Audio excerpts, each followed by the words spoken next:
A badge without limits will always find someone smaller to punish. Give a man limitless power, and sooner or later, he uses it on whoever he thinks can't fight back. Officer Craig Bellamy saw a sedan parked near the courthouse, its back tire resting just a few inches over a faded curb line. There was no real violation, no danger, no reason to act. But Bellamy didn't care about the reasons. He wanted to humiliate whoever owned that car, just to feel powerful for a moment. He picked up his phone and made one call. He had no idea the car belonged to Terence Whitfield, the new district attorney. Bellamy thought he was towing a stranger. He was actually towing the one man who could end his career with a single signature. Ashford County sat split by an old rail line, and that line marked more than train tracks. On one side sat Northgate, with its trimmed lawns and quiet streets.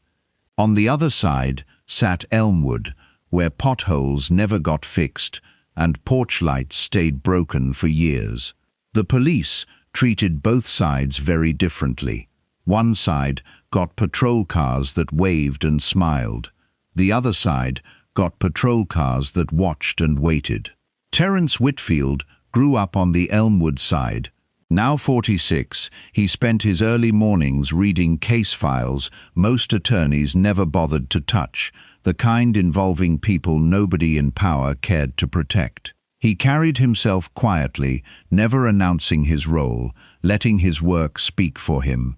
Craig Bellamy had worn a badge for 18 years. In that time, he had racked up 23 citizen complaints, ranging from harassment to abuse of power. Every single one got buried, thanks to a union delegate who fought for him and a captain who looked the other way. Just days earlier, Whitfield's office had refused to prosecute a case Bellamy built on an unlawful stop. Bellamy took it personally. He felt disrespected, and disrespect, to a man like Bellamy, always demanded a response. That afternoon, driving past the courthouse, still stewing over the rejection, Bellamy spotted the sedan. He slowed his cruiser to a crawl, his eyes locking onto the faded curb line and the car resting just over it. Bellamy pulled his cruiser up behind the sedan and typed the plate into his mobile terminal.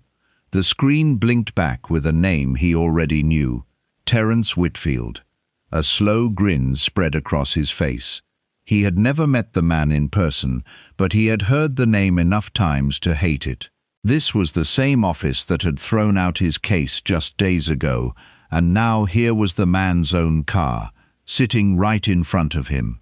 Bellamy looked at the tires. The car rested a few inches past a faded white line on the pavement, a line that used to mark a fire lane years ago, back before the old building next to it got torn down. No trucks had used that lane in years. No fire engine could even fit through the narrow gap left by construction equipment parked nearby. None of that mattered to Bellamy. He needed a reason, and this was close enough. He picked up his personal cell phone instead of his radio. He didn't want this showing up on any official log. He dialed a number he had used many times before. DOS Towing. "This is Ray," a rough voice answered. "Ray, it's Craig," Bellamy said, his eyes still on the car. "Got one for you right by the courthouse. Blocking a fire lane. Cash only. Same as always."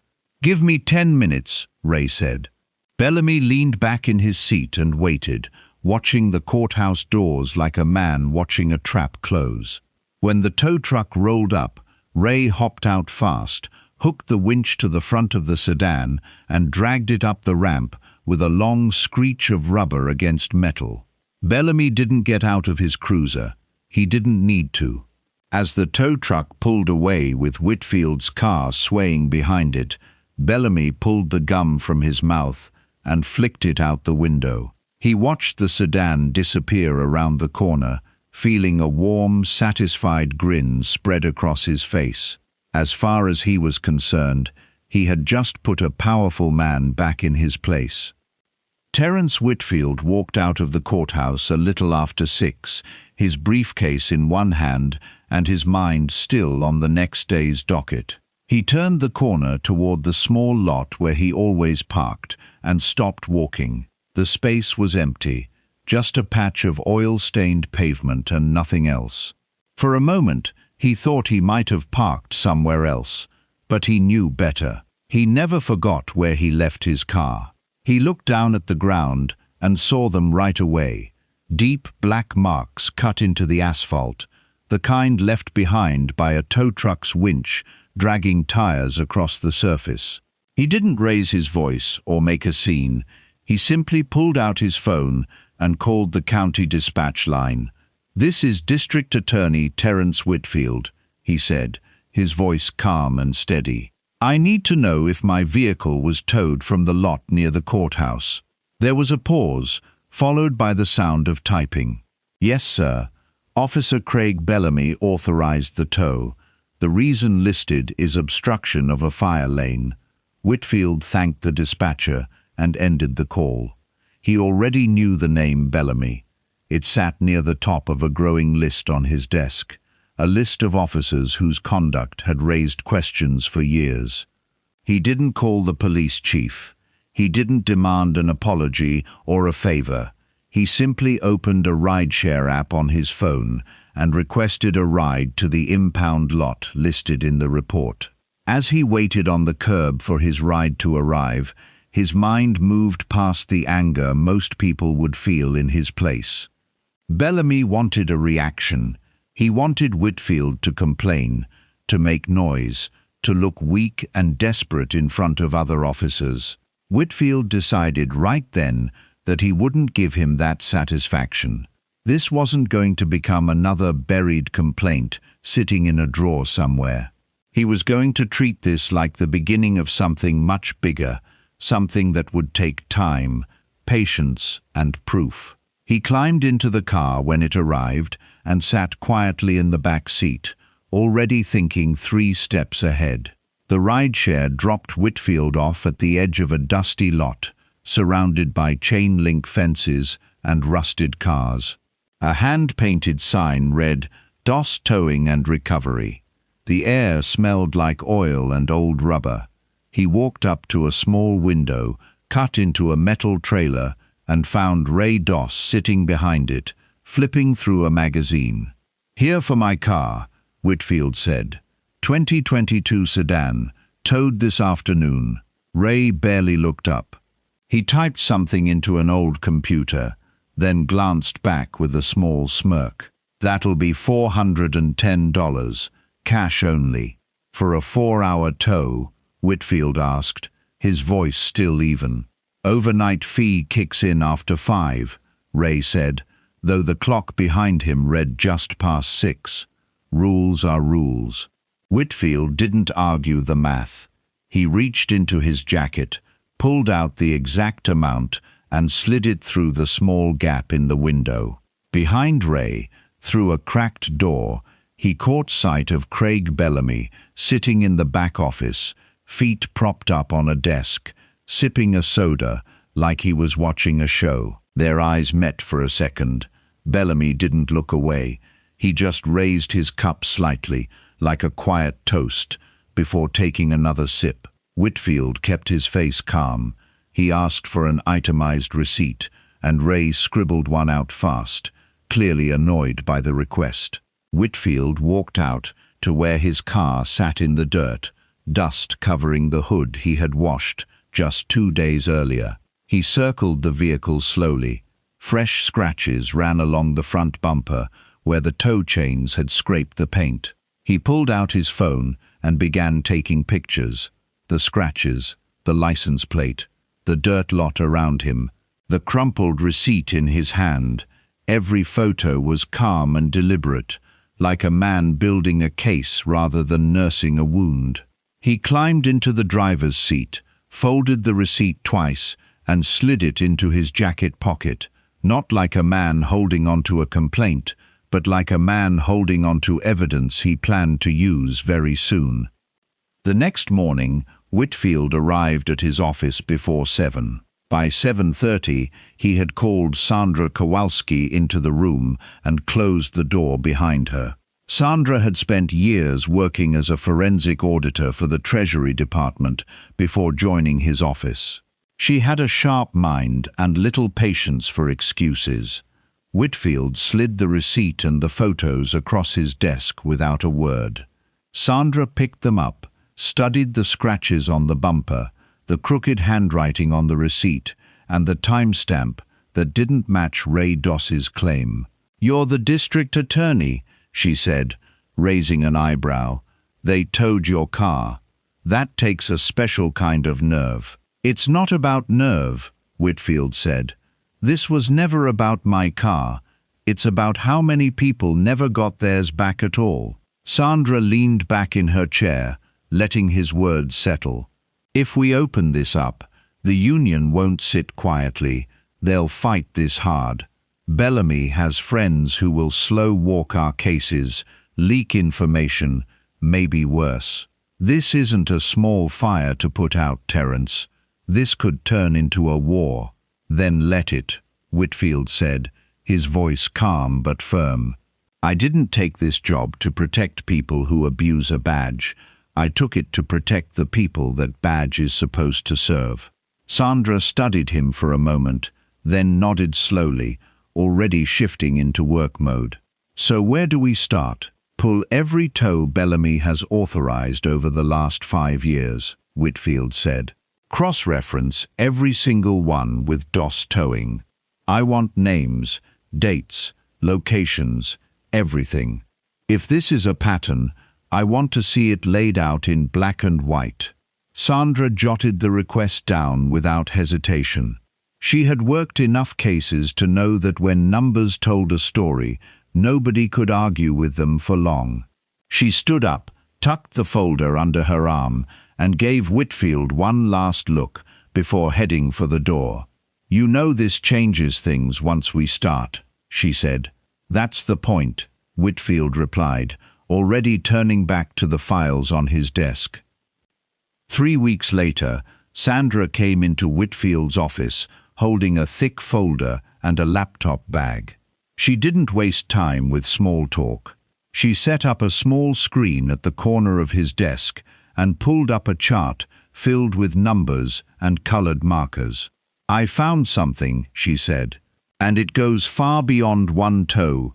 Whitfield put down the file he was reading and turned to face her fully. "Over the past 5 years, Bellamy authorized 870 vehicle tows," Sandra said, tapping the screen. "On its own, that number isn't strange for a patrol officer. But look at where these tows happened." She switched to a county map dotted with red markers. Almost every single dot sat inside 3 zip codes, all on the Elmwood side of the rail line. 91% of his tows came from just these 3 areas, she said. Northgate barely shows up at all. Same officer, same shifts, but only one part of the county keeps losing its cars. Whitfield stared at the map without speaking, his fingers tightening slightly around his pen.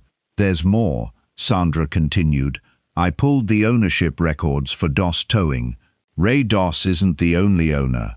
50% of the company sits under a shell company called Riverside Recovery Holdings. The other half belongs to a woman named Denise Bellamy. His sister," Whitfield said flatly, already seeing where this was going. "Married to Ray Doss," Sandra added. "So every tow Bellamy calls in sends cash straight into a business partly owned by his own family. This isn't just about targeting people he doesn't like. He's making money every single time."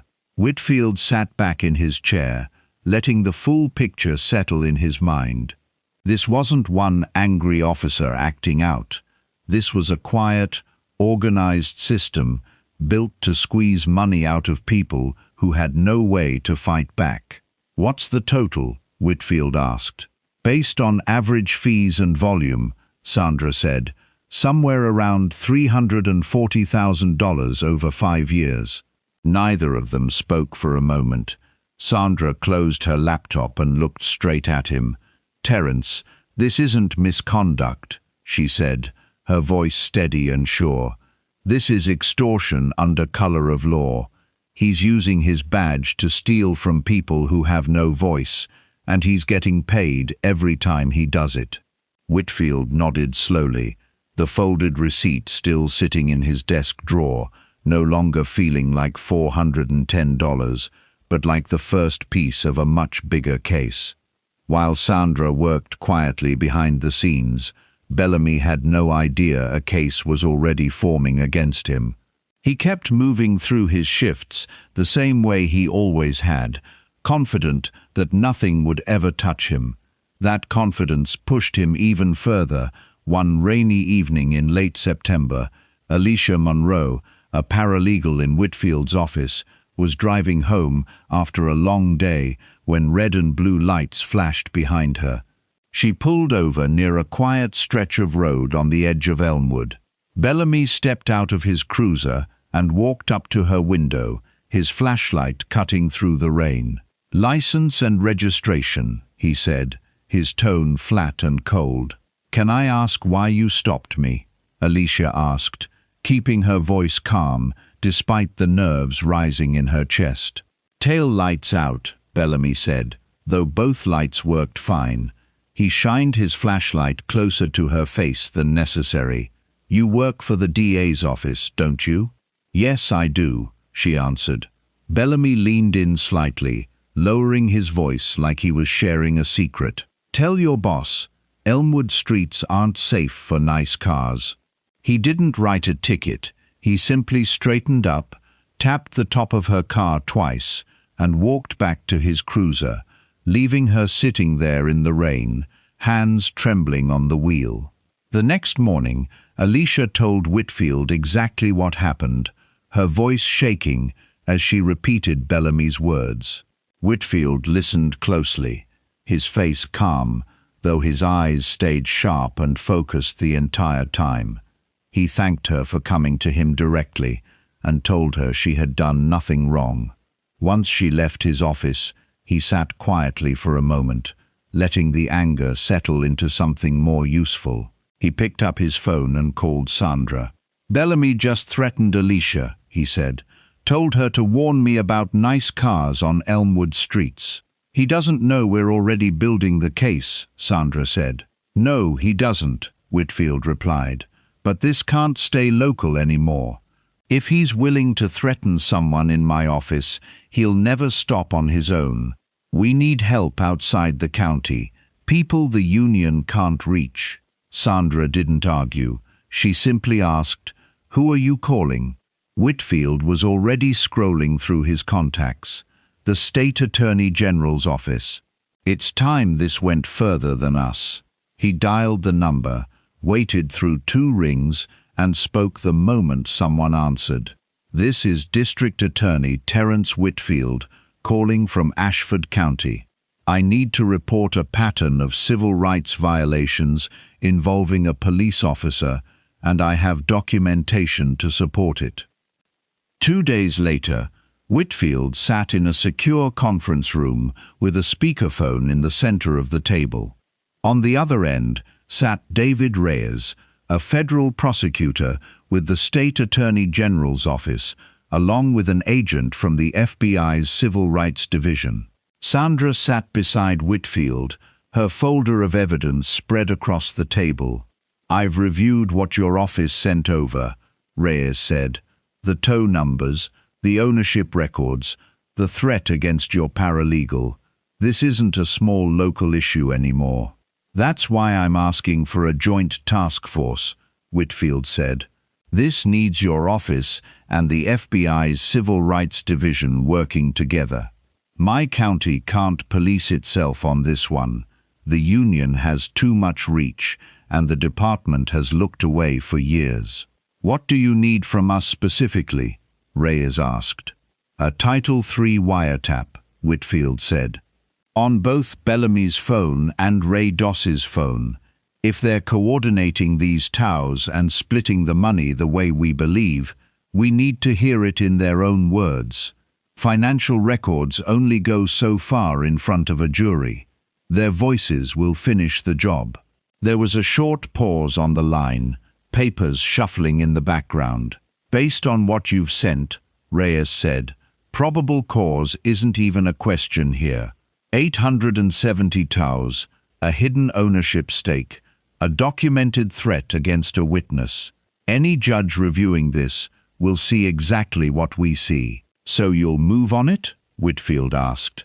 "I'll have the paperwork ready by tomorrow morning," Reyes said. "Once a judge signs off, we can have monitoring in place within days." Sandra glanced at Whitfield, a small flicker of relief crossing her face for the first time in weeks. Whitfield kept his tone steady, though something inside him settled at hearing those words.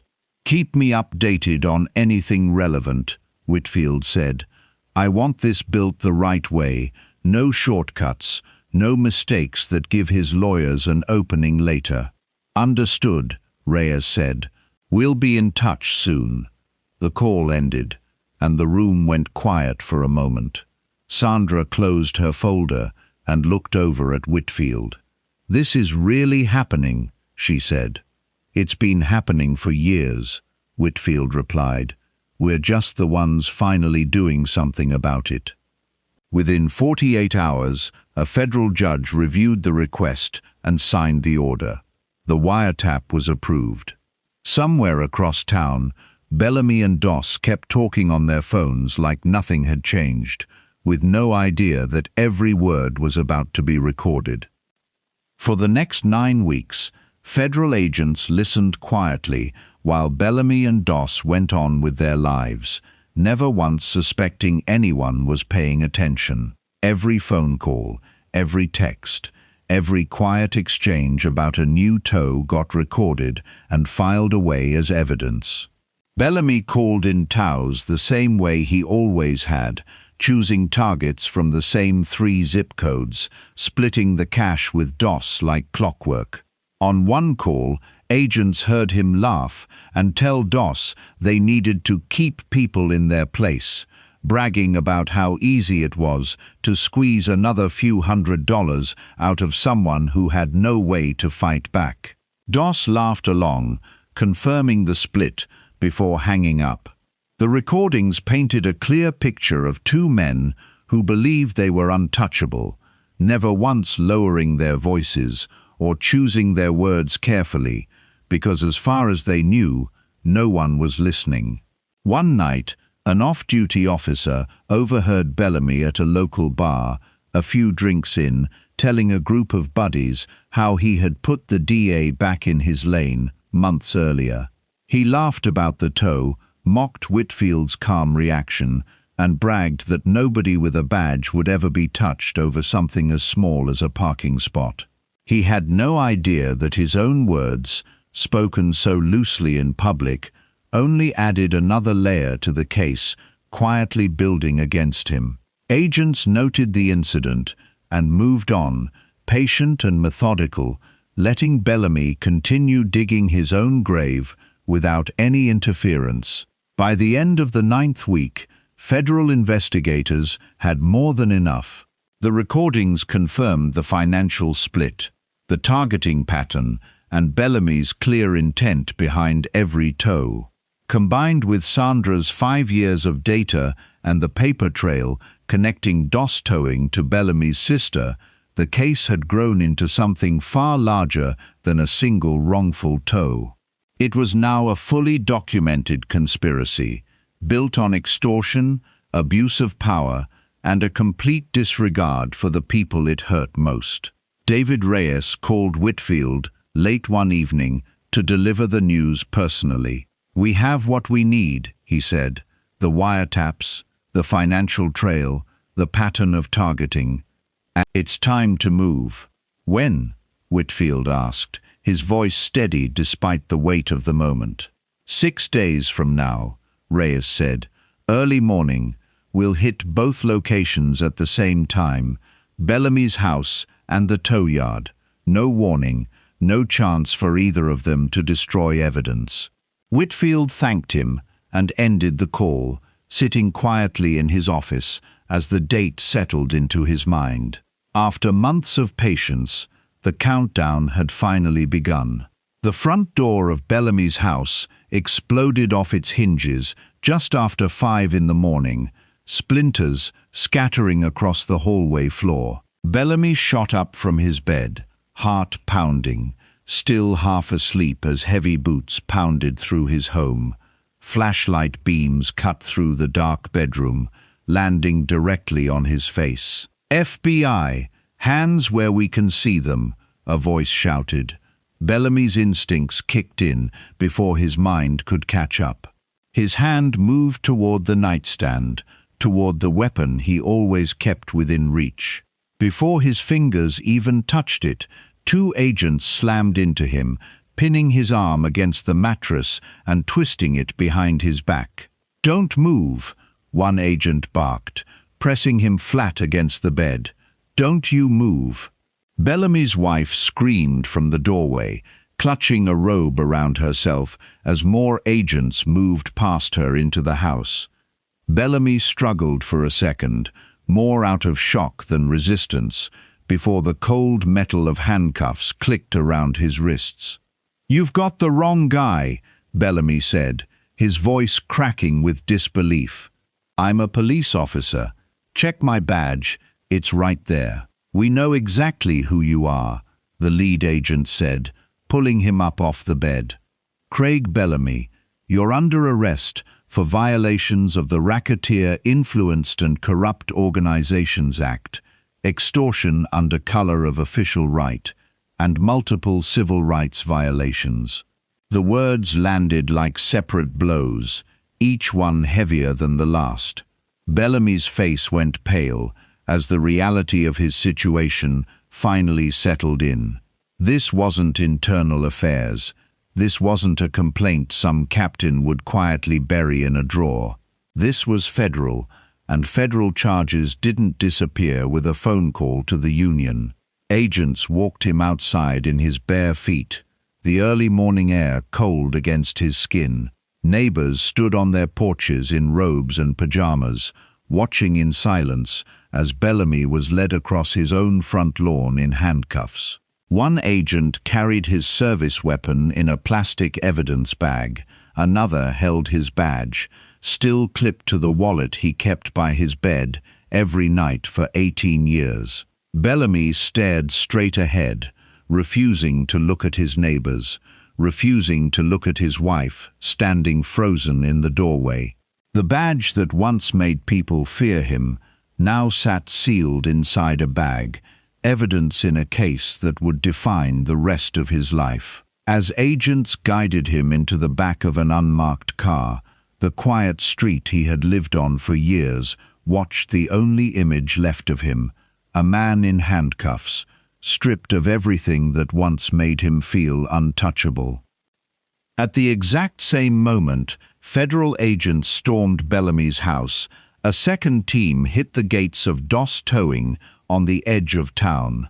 Ray Doss was barely awake, standing in his boxers in the gravel lot, when agents flooded through the front office and the small trailer he used as a workspace. He barely had time to ask what was happening before agents pulled him outside and sat him down on an overturned tire. Inside the office, agents pried open a locked floor safe hidden beneath a loose section of plywood. Stacks of cash filled the inside, all counted and bundled with rubber bands. When agents finished counting, the total came to $58,000. Alongside the cash sat a worn spiral notebook filled with handwritten entries, dates, license plate numbers, dollar amounts, and initials that matched both Doss and Bellamy. An agent held up the notebook and flipped through a few pages in front of Doss. "This ledger connects every single tow to a payout," the agent said. "That's not a business record. That's a receipt for a crime." Doss sat quietly for a moment, watching agents carry boxes of evidence out of his office. Reality set in fast. He had heard enough about federal cases to know how this worked. A mandatory minimum sentence wasn't a threat lawyers used to scare people. It was a guarantee, unless he gave prosecutors something they wanted more than a conviction against him. By that afternoon, sitting across from federal prosecutors in a small interview room, Doss had already decided where his loyalty stood. It wasn't with Bellamy. It never really had been. It was with staying out of a prison cell for the next several years of his life. "I'll tell you everything," Doss said, his voice flat and tired. "The tows, the split, how we picked the areas, all of it. I just need something in return." The prosecutor slid a folder across the table. "Cooperate fully, testify when we need you, and we'll take that into consideration during sentencing." Doss didn't hesitate. He signed the agreement without asking a single question about what it might mean for Bellamy. Whatever bond had existed between brothers-in-law evaporated the moment real consequences arrived. Doss had spent years profiting quietly behind Bellamy's badge, but when the badge finally failed to protect either of them, he chose himself without a second thought, agreeing to testify against the very man he had built a business with. By mid-morning, news of the raid had spread through every precinct in Ashford County. Captain Russell Ferris burst into Whitfield's office without waiting for permission, his face red, his voice already raised before the door fully closed behind him. "You brought the FBI into my department," Ferris said, slamming his hand on the edge of the desk. "One of my officers got dragged out of his house in handcuffs because of some parking dispute. This is a personal vendetta, Whitfield, and everybody knows it." Whitfield didn't raise his voice or stand up. He simply reached into his desk drawer and pulled out a thick folder, sliding it across the desk toward Ferris. "Sit down, Captain," Whitfield said calmly, "or don't. But you should see this before you keep talking." Ferris hesitated, then flipped the folder open, scanning the first page with narrowed eyes. 870 tows over 5 years, Whitfield said, his tone even and unshaken. 91% of them came from 3 neighborhoods in Elmwood. $340,000 extorted from families who had no way to fight back. And every single dollar ran straight through a company partly owned by Bellamy's own sister. Ferris flipped through a few more pages, his jaw tightening as the numbers stared back at him in black and white. "This isn't a vendetta, Captain," Whitfield continued. "This is a documented pattern, federal wiretaps, financial records, sworn testimony. Officer Bellamy didn't get raided over a parking dispute. He got raided because he ran an extortion scheme out of a patrol car for years, and your department buried 23 complaints that could have stopped him a long time ago." Ferris closed the folder slowly, the anger in his face starting to fade into something closer to disbelief. He opened his mouth, searching for something to say that could still hold weight in the room. "The union isn't going to let this slide," Ferris said, though his voice had lost most of its earlier force. "They'll fight this. They'll fight all of it." "They're welcome to try," Whitfield said, standing up for the first time. "But no union contract protects extortion, Captain, not even for someone wearing a badge." Ferris stood there for a moment, the folder still in his hand, his shoulders sinking slightly under the weight of everything he had just read. Without another word, he turned and walked out of the office, his earlier bravado gone, replaced by the quiet realization that this fight was already over before it started. Months later, the federal courthouse filled with reporters, community members, and rows of quiet spectators as the trial of United States versus Craig Bellamy officially began. David Reyes stood before the jury, calm and methodical, laying out the case not with dramatic speeches, but with a steady stream of facts.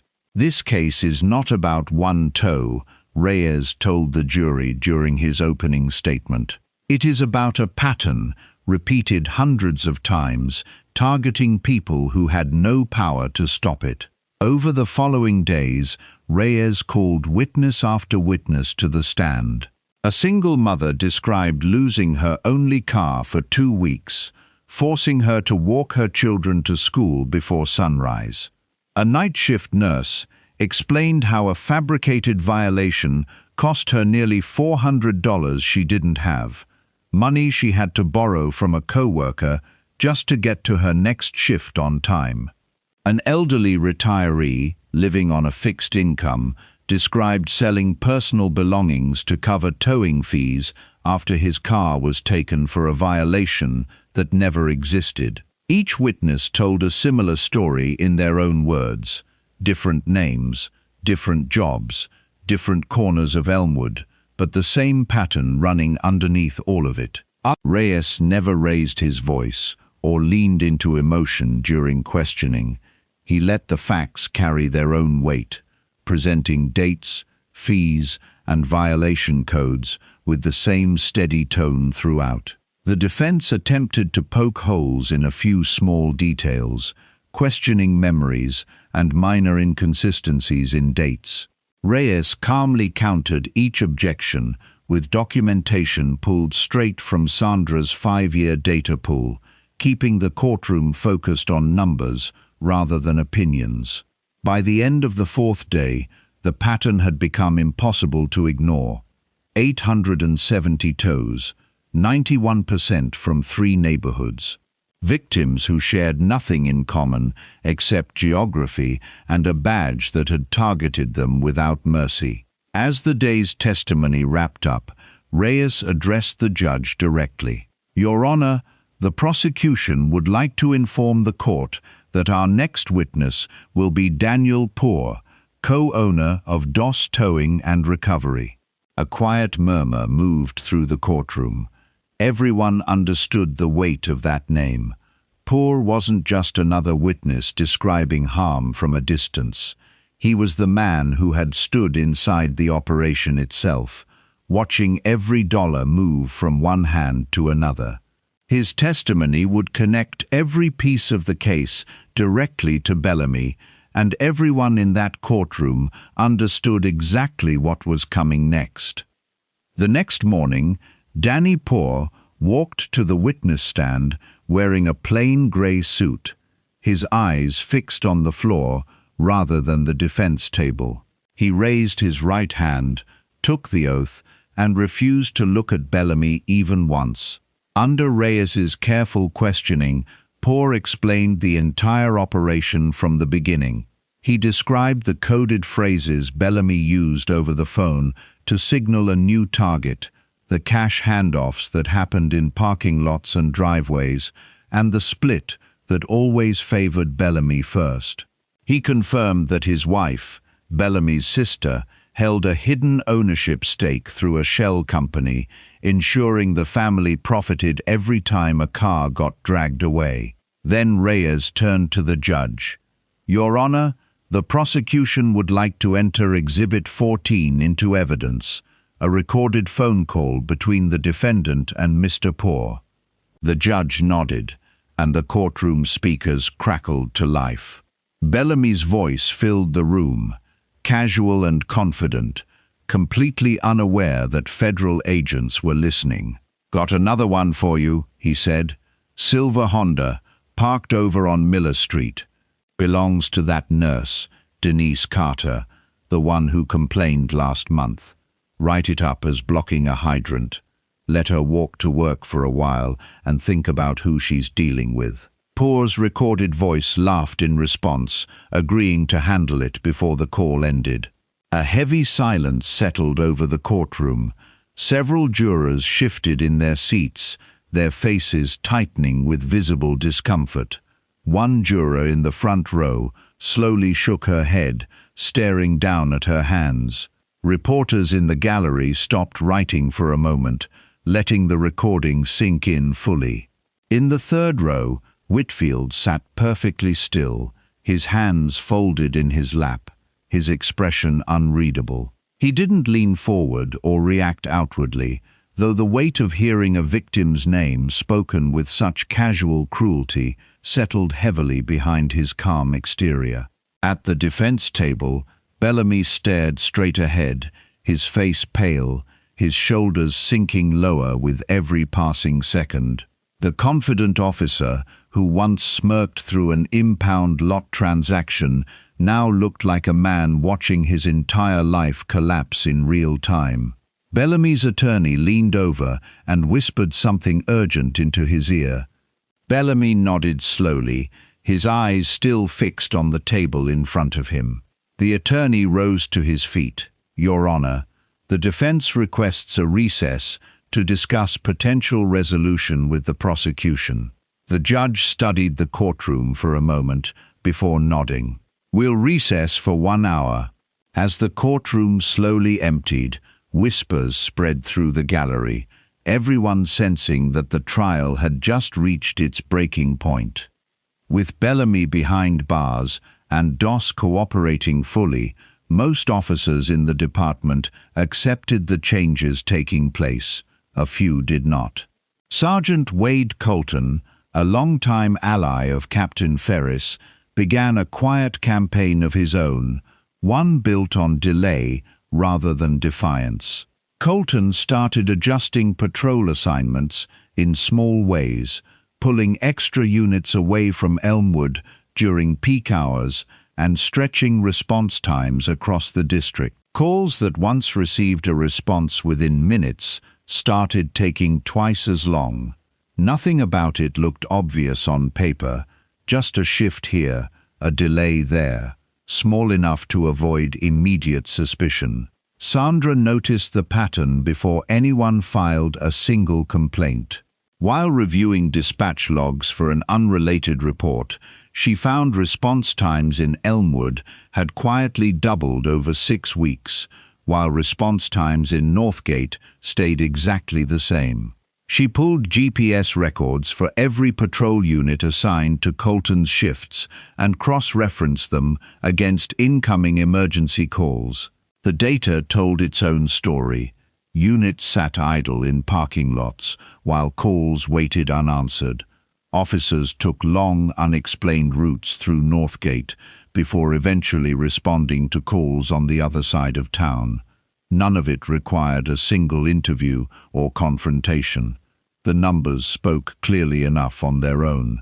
Sandra brought her findings directly to the newly formed Civilian Oversight Board, presenting the data during its very first public hearing.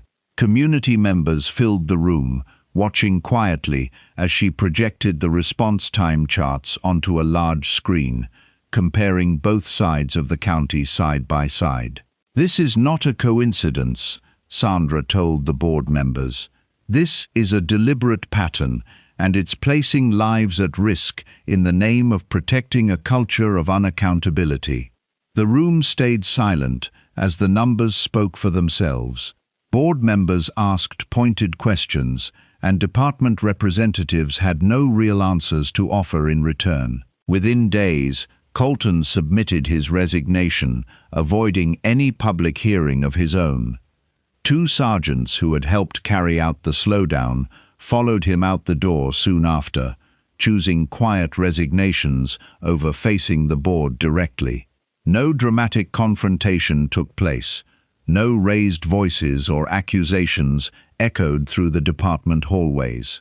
The numbers alone had done what years of complaints never could, closing the door on the last remaining resistance inside the department without a single argument. On the day of sentencing, Bellamy walked into the federal courtroom looking like a different man. The confident bulk he once carried had thinned considerably over the months awaiting trial. His shoulders sat slumped forward, and dark circles lined his eyes. Gone was the smirk that once defined him. In its place sat a hollow, tired stare fixed somewhere on the floor.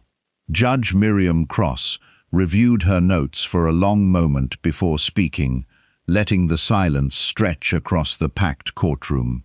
"Mr. Bellamy," she began, her voice steady and deliberate, "the badge you wore came with a responsibility few citizens are ever granted. People are taught from childhood to trust that badge, to believe it stands for protection rather than personal gain." She paused, looking directly at him. "You took that trust and turned it into a weapon. You targeted families who had no power to fight back, families already struggling, and you profited from their hardship again and again. This wasn't a single mistake made in a moment of poor judgment. This was a pattern, built and maintained over years, driven entirely by greed." Bellamy kept his eyes down, his jaw tightening slightly as her words continued. "The people of Elmwood placed their safety in your hands," the judge said. "Instead, you turned their neighborhoods into a source of income for yourself and your family. That betrayal deserves serious consequence." She straightened the papers in front of her.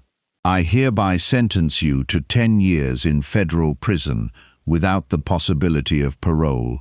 A quiet murmur passed through the gallery, though no one spoke loudly enough to disrupt the moment. Bellamy's attorney placed a hand briefly on his shoulder, but Bellamy didn't react at all, still staring blankly ahead. As marshals approached to lead him out of the courtroom, Bellamy slowly turned his head toward the gallery. His eyes landed on Whitfield, sitting quietly in the third row, exactly where he had sat throughout the entire trial. For a moment, neither man said anything. Bellamy's expression carried no anger, no defiance, only the tired weight of a man finally facing what he had spent years avoiding. Whitfield offered no smile and no words either, only a slow, steady nod, acknowledging the end of something that had started with a single spiteful toe months earlier. Marshals guided Bellamy toward the side door, and within moments he disappeared from the courtroom entirely, leaving behind nothing but silence and the quiet sound of the gallery slowly beginning to rise. Inside the federal prison, Bellamy spent most of his days in a small, isolated unit reserved for former law enforcement officers. Placing him among the general population was too dangerous, given how many inmates carried resentment toward badges like his. His days moved slowly, marked by narrow walls, quiet meals, and long hours with nothing but his own thoughts.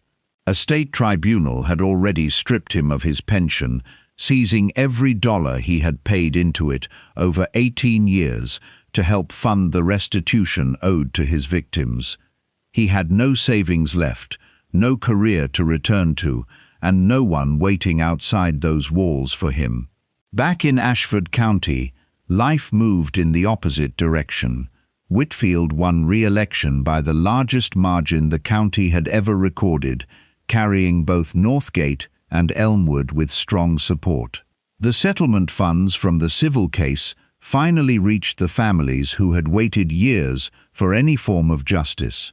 Checks arrived for single mothers who once lost their only car for weeks at a time, for night shift workers who had borrowed money just to cover fake violations, and for retirees who had given up personal belongings to pay fees they never should have owed in the first place.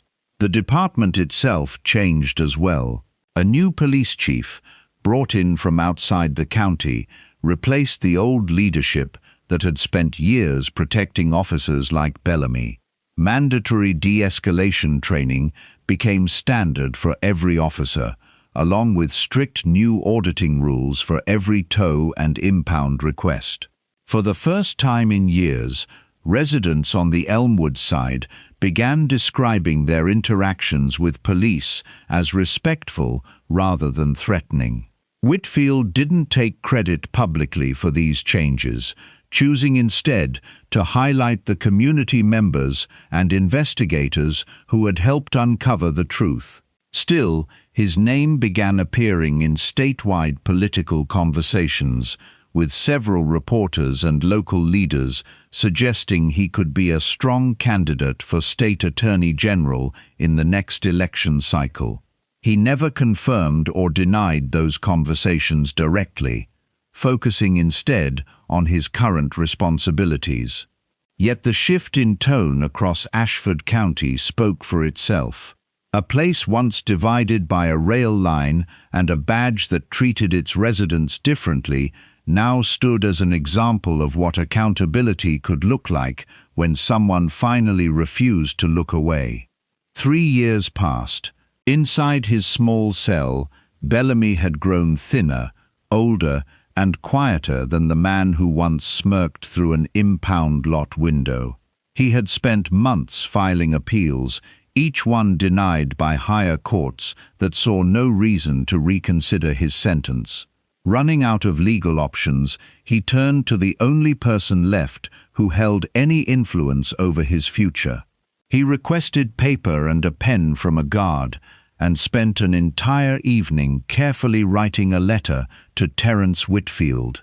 In it, he never fully admitted what he had done, choosing instead to describe the difficulty of prison life, the toll it had taken on his health, and his hope that time had softened old feelings. He asked Whitfield to write a letter supporting a reduced sentence, promising he would leave Ashford County entirely and never return if given the chance. The letter arrived at Whitfield's office the following week. His assistant placed it on his desk, along with the rest of his mail, marked clearly with the return address of a federal correctional facility. Whitfield opened it that evening after his staff had gone home, reading through Bellamy's careful, pleading words in complete silence. His expression never changed as he reached the final line, a request dressed up as regret. He didn't write a response. Instead, he opened the same drawer where he kept certain old files and pulled out a photocopy of the original tow receipt from DOS Towing, the one demanding $410 in cash for a tow that never should have happened. Taking a black marker, he wrote a single word across the top of the page: denied. He folded the copy neatly, placed it into a plain envelope, and addressed it back to the correctional facility without adding a single additional word of explanation. There was no letter attached, no message beyond what the receipt itself already represented. When the envelope reached Bellamy days later, he opened it quickly, hoping for support, perhaps even sympathy. Instead, he found only the familiar photocopy staring back at him, the same fees, the same false violation, and one word written boldly across the top in permanent ink. Bellamy sat on the edge of his bunk, staring at the paper for a long moment before his hands slowly loosened their grip. The receipt slipped from his fingers and landed silently on the concrete floor beside his feet, leaving him alone in the quiet of his cell, with nothing left to ask for. That evening, Whitfield left his office a little after 6, the same time he always did, and walked toward the courthouse parking lot the way he had thousands of times before. The faded curb line that once marked a forgotten fire lane had long since been repainted, clear and bright, part of a lot redesigned after the case that changed so much for the county. He walked to his usual spot, unlocked his car, and slid into the driver's seat without a second thought. There was no fear in the moment, no need to glance over his shoulder or wonder if someone might be watching with bad intentions. The lot sat quiet and ordinary, filled with a handful of other cars belonging to people who worked late, just like him. He started the engine, adjusted his mirror, and pulled out onto the street, heading home like anyone else finishing a long day. Power without accountability always finds its limit eventually. A badge, a title, or any position of authority only holds real value when it serves the people it claims to protect. The moment it turns into a tool for punishment, greed, or personal spite, it stops being strength and becomes a liability, one that eventually collapses under the weight of its own abuse. Bellamy believed his badge made him untouchable. Instead, it became the very evidence that ended his career and placed him behind bars for a decade. Whitfield never raised his voice, never sought revenge, and never let anger guide his actions. He simply gathered the truth, followed it patiently, and let the facts speak louder than any argument ever could. That quiet, steady approach changed an entire county, restoring trust between residents and the officers meant to protect them, and offering real justice to families who had waited years to be heard. What did you think of this story? Do you believe Whitfield handled Bellamy's downfall the right way, or do you think he should have shown more mercy when Bellamy asked for a reduced sentence? Share your thoughts in the comments below. If this story moved you, give this video a like, share it with someone who needs to hear it, and subscribe to the channel for more stories about justice, accountability, and the people brave enough to stand up against abuse of power.